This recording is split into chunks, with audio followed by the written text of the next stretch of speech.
नमस्कार। आज हेउछि जुलाई 29 तारीख मंगलवार। आपण मानक पई नेकी आसीछि आज दिनर केतोटी गुरुत्वपूर्ण खबर। सेति वीडियो को शेष पर्यंत देखंतु एवं आपणक भल पाइबा स्वरूप गोटे गोटे लाइक कर दियंतु। ता सहित हम चैनल को जदि नुआ आसीछंती चैनल को सब्सक्राइब करी पाखर आसुथिबा बेल आइकन को क्लिक करी रखंतु। चलंतु आज दिनर गुरुत्वपूर्ण खबर उपरे नजर पकेइबा। प्रथम खबर पुणी रंग बदलाइले मोहन सरकार। एबे सबुज नुहे गेरुआ आईडी कार्ड पिंधिबे स्कूल पिला। एणिकी आउ अलग अलग रंग नुहे बरम गेरुआ रंगर आई कार्ड पकाई स्कूल आसीबे प्रथम रु अष्टम श्रेणी पिला। एने समस्त जिला शिक्षाधिकारी को चिठी लिखि सूचना दिया जाइछि। समस्त विद्यालय छात्र छात्री माननकु जनक पिछा 500 टंकारे हळे जोता 2 हळ मोजा आउ ता सहित गोटिए टी शर्ट ट्रैक पैंट आउ टोपी देबे सरकार। तेबे एहा सहित पिला मानक पई नुआ आईडी कार्ड डिजाइन करा जाइछि। प्रथम रु अष्टम श्रेणी पर्यंत पिला माने आगको गेरुआ रंगर आई कार्ड पकेई स्कूल जिबे। जेउथिरे तांको नाम सहित श्रेणी जन्म तारीख रोल नंबर आउ फोन नंबर रहिबो बोली खबर मिलिछि। परवर्ती खबर साधारण लोकंक अभियोग शुणिले मुख्यमंत्री। अभियोग प्रकोष्ठर 13तम अभियोग शुणाणी करिसेंती मोहन चरण माझी। ए पर्यंत 11,516 अभियोग मध्यरु 10,502 अभियोगर समाधान होईछि। अर्थात 91% अभियोगर समाधान होईछि। 48 गोटी अभियोगर तर्जमा करी 53,50,000 टंकार आर्थिक सहायता देई सारिसेंती मुख्यमंत्री। गतकाली 3 अभियोगकारी आर्थिक सहायता पई आसीथिले। सेमानंकु 1.5 लाख टंकार सहायता मिलिछि। गतकाली 1000 अभियोग ग्रहण करा जाईछि। राजधानी दूर को जाई अभियोग शुणाणी करने को व्यवस्था करुछंती ओडिशार मुख्यमंत्री मोहन चरण माझी। मुख्यमंत्री मोहन चरण माझी स्वास्थ्य मंत्री मुकेश महालिंग, आईन मंत्री पृथ्वीराज हरिचंदन, मत्स्य और पशु संपद विकास मंत्री गोकुलानंद मल्लिक आदि लोकंक अभियोग शुणाणी कार्यक्रम में जोग देइथिले बोली खबर मिलिछि। परवर्ती खबर क्षयक्षति रिपोर्ट आसिबार 24 घंटे मिलिबो बन्या सहायता। राजस्व और विपर्यय परिचालना मंत्री सुरेश पुजारी प्रतिक्रिया। पाग अनुकूल हेले आज बन्यांचल परिदर्शन करिवे मुख्यमंत्री। लोके रिलीफ सेंटर रे थिबा पर्यंत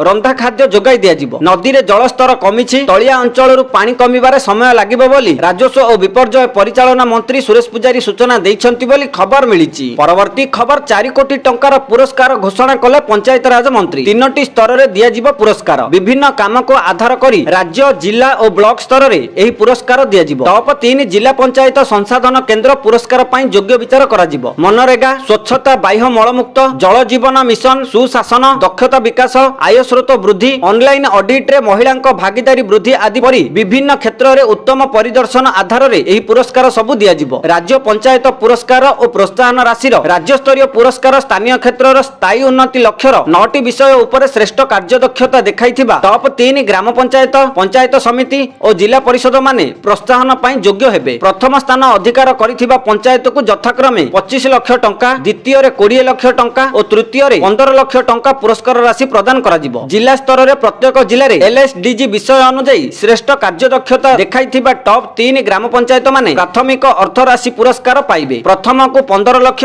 द्वितीय को 10 लाख और तृतीय को 5 लाख टंकार पुरस्कार राशि प्रदान करा जिवो। प्रत्येक ब्लॉक स्तर रे टॉप 3 ग्राम पंचायत माने स्मारक कृतज्ञता पत्र पाइबे। पुरस्कार बाबद रे प्रथम को 3 लाख, द्वितीय को 2 लाख और तृतीय को 1 लाख टंका लेखाई दिया जिवो। रास्ता घाट, पानीय जल, डिजिटल क्षेत्र रे ऑनलाइन व्यवस्था सुदृढ़ करिवे। विभिन्न सचेतनता धर्मी कार्यक्रम आयोजन करिवे। अंगनवाड़ी केंद्रर मरामती को गुरुत्व देबे। खेल पड़िया और खेल सामग्रीर उन्नति आदि को गुरुत्व दिया जिवो। जनता को भल सेवा जोगाई देबा उद्देश्य रे निर्वाचित होइथिबा प्रतिनिधि पंचायतर सामाजिक कर्मींकर मध्य गुरु दायित्व रहिछि बोली ग्राम्य उन्नयन और पंचायत राज मंत्री रवि नायक कहिसंती बोली खबर मिलिछि। परवर्ती खबर आज 15टी जिल्ला रे प्रबल वर्षा संभावना। राज्य रे दक्षिण पश्चिम मौसुमी वायु सक्रिय रहिछि। अन्यपटे बंगोपसागर रे सृष्टि होइथिबा अवपात क्रमशः दुर्बल होई पुणी लघुचाप रे परिणत होइछि। एहार प्रभाव रे आसंता 24 घंटा मध्यरे राज्य रे प्रबल वर्षा लागि रहिबो। एने आंचलिक पानीपाग विज्ञान केंद्र पक्षरु विभिन्न जिला को सतर्क सूचना जारी करा जाइछि। 15टी जिला हेउछि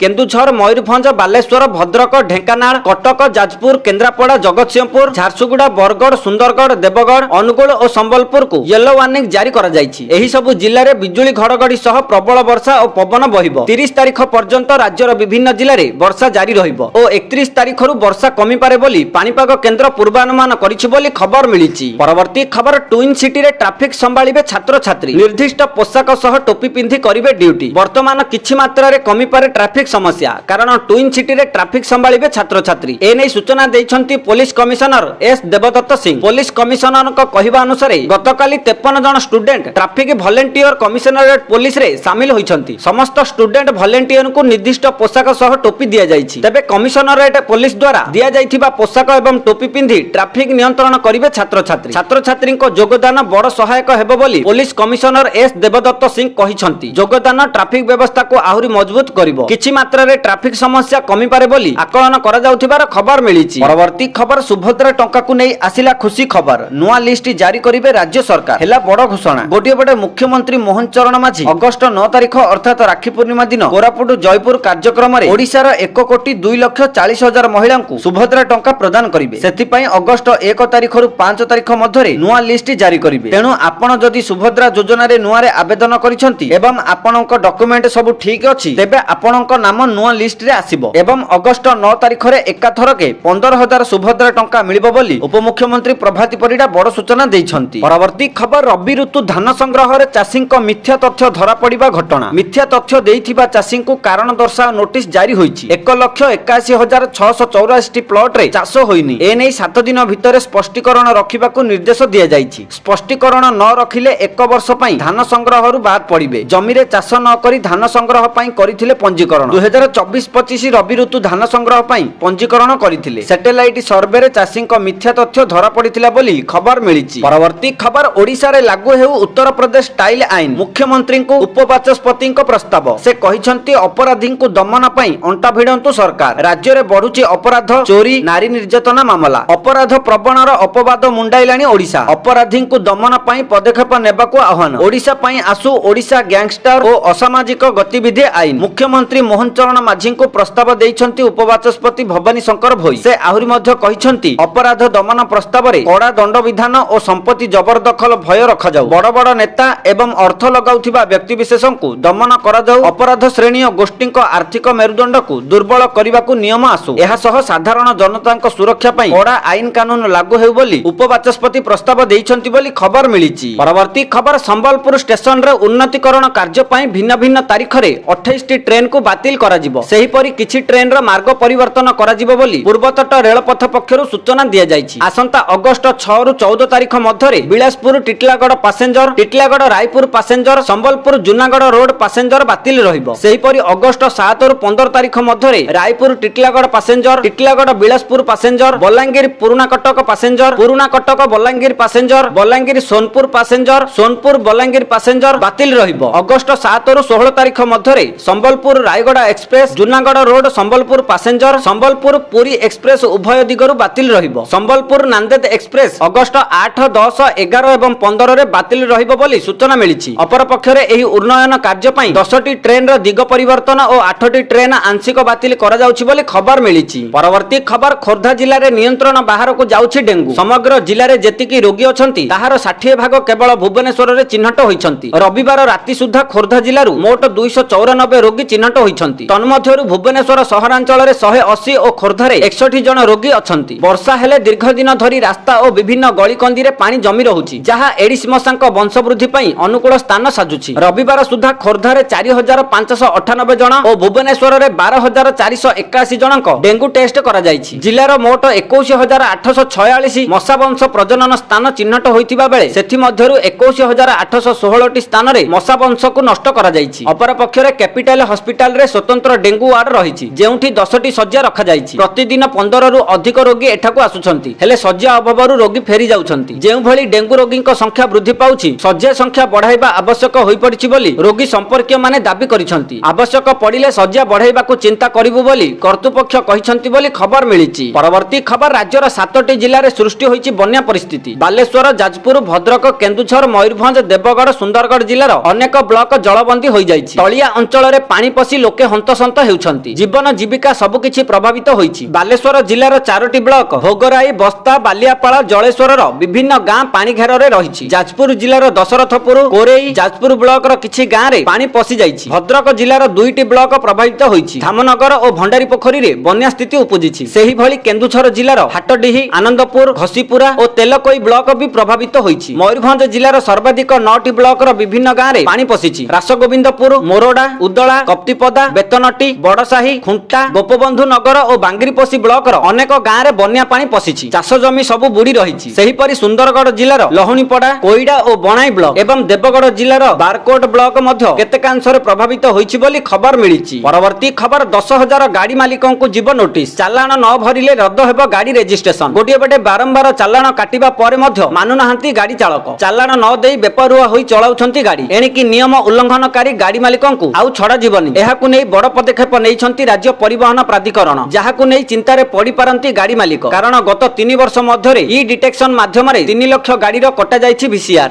ଯେଉଁ ସବୁ ଗାଡ଼ିଗୁଡ଼ିକ ଉପରେ 5 ଥରରୁ ଅଧିକ ଭିସିଆର କଟାଯାଇଛି ସେମାନଙ୍କ ଗାଡ଼ି ରେଜିଷ୍ଟ୍ରେସନ ରଦ୍ଦ ହୋଇପାରେ। ରିପୋର୍ଟ ମୁତାବକ ବର୍ତ୍ତମାନ ରାଜ୍ୟରେ ଏଭଳି 10,000 ଗାଡ଼ି ରହିଛି ଯେଉଁମାନଙ୍କ ଉପରେ 5 ଥରରୁ ଅଧିକ ଭିସିଆର କଟାଯାଇଛି। ଏହି ଗାଡ଼ି ମାଲିକ ଭିସିଆର ଉପରେ ଜରିମାନା ଅର୍ଥ ନ ଭରିଲେ ସେମାନଙ୍କ ଗାଡ଼ି ପଞ୍ଜୀକରଣ ରଦ୍ଦ ହୋଇପାରେ। ଏହାକୁ ନେଇ ଖୋଦ ରାଜ୍ୟ ପରିବହନ ପ୍ରାଧିକରଣ ପକ୍ଷରୁ ନିର୍ଦ୍ଦେଶନାମା ଜାରି କରାଯାଇଛି। ଏହି କ୍ରମରେ 170 ଗାଡ଼ି ମାଲିକଙ୍କ ପାଖକୁ ନୋଟିସ୍ ପଠାଇ ସାରିଲେଣି ରାଜ୍ୟ ପରିବହନ ପ୍ରାଧିକରଣ। ଅର୍ଥାତ ଏଭଳି ଗାଡ଼ି ଆଉ ରାଜରାସ୍ତାରେ ଗଡ଼ି ପାରିବ ନାହିଁ ବୋଲି ଖବର ମିଳିଛି। ପରବର୍ତ୍ତୀ ଖବର, ପ୍ରତିଶୋଧ ନେଲା ଭାରତ। ଅପରେସନ ମହାଦେବରେ ପହଲଗାମ ଆଟାକର ମାଷ୍ଟର ମାଇଣ୍ଡ ହାସିମ ମୁସା ନିପାତ। ଅପରେସନ ମହାଦେବ ଜରିଆରେ ସେନା ଗୁଳିରେ ମୁସା ନିହତ ହୋଇଥିବା ବଡ଼ ଖବର ସାମ୍ନାକୁ ଆସିଛି। ହାସିମ ମୁସାକୁ ଧରାଇ ଦେବା ଲାଗି 20 ଲକ୍ଷର ପୁରସ୍କାର ରାଶି ଘୋଷଣା କରାଯାଇଥିଲା। କେବଳ ପହଲଗାମ ନୁହେଁ, ଅନ୍ୟ ଆତଙ୍କୀ ହାମଲାରେ ମଧ୍ୟ ମୁସାର ବଡ଼ ଭୂମିକା ଥିଲା। ଆଗାମୀ ଦିନରେ ମୁସା ଭାରତରେ ବଡ଼ ଆଟାକ ପାଇଁ ଯୋଜନା କରୁଥିଲା ବୋଲି ଆଶଙ୍କା କରାଯାଉଛି। ଶ୍ରୀନଗର ମହାଦେବ ପାହାଡ଼ରେ ଆରମ୍ଭ ହୋଇଛି ଅପରେସନ ମହାଦେବ। ଏହା ଜରିଆରେ ସେନା ଗୁଳିରେ 3 ମୋଷ୍ଟ ୱାଣ୍ଟେଡ୍ ଆତଙ୍କବାଦୀ ନିହତ ହୋଇଥିବା କୁହାଯାଉଛି ବୋଲି ଖବର ମିଳିଛି। ତ ଦର୍ଶକ ବନ୍ଧୁ, ଏଥିଲା ଆଜି ସକାଳର କେତୋଟି ଗୁରୁତ୍ୱପୂର୍ଣ୍ଣ ଖବର। ଯଦି ଭିଡ଼ିଓଟି ଭଲ ଲାଗିଛି ଲାଇକ୍ କରିବା ସହିତ ଆମ ଚ୍ୟାନେଲକୁ ସବସ୍କ୍ରାଇବ କରନ୍ତୁ। ଭିଡ଼ିଓଟି ସମ୍ପୂର୍ଣ୍ଣ ଦେଖିଥିବାରୁ